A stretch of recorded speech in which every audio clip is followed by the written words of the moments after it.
सारेगामा कारवां mini legends Hindi.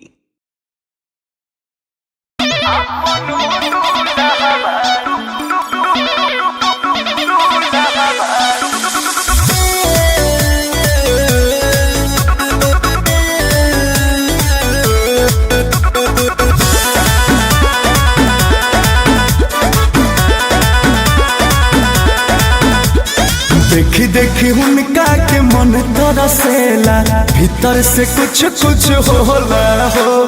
क्रिया हमार बक हुसैन कहबो, जाने न गाँव घर टोला हो। देखी देखी उनका के मन तरसेला, भीतर से कुछ कुछ होला हो।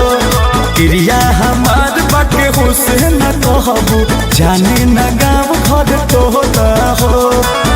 होइत जवन खर्चा पालिल तुवे सखी हो, होइत जवन खर्चा पालिल तुवे सखी है।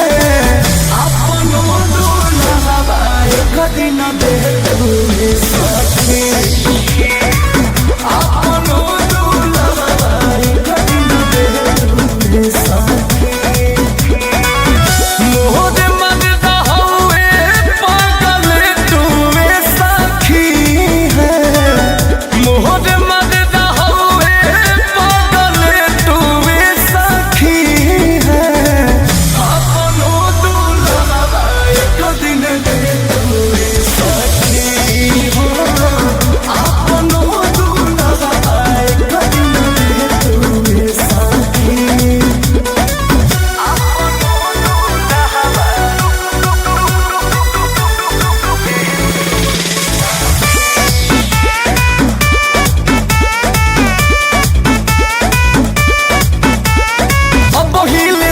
नहीं जननी सवांग के सोचनी हो पैसा मिले आई मांग के।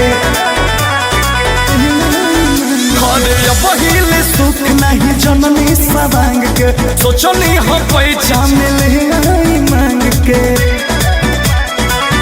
तोहर मर्द लागे चॉकलेट वे सखी हो, तोहर मर्द लागे चॉकलेट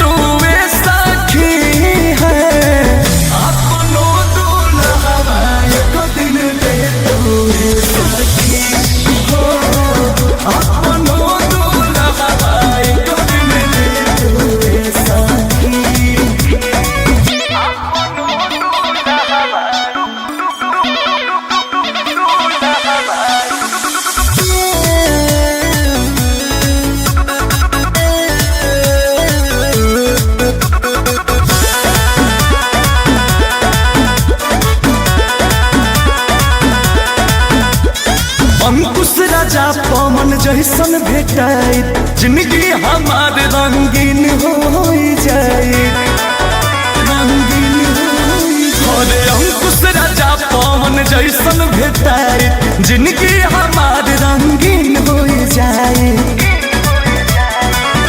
खाके सूते साथे बाजे पेटुए सखी है, खाके सूते साथे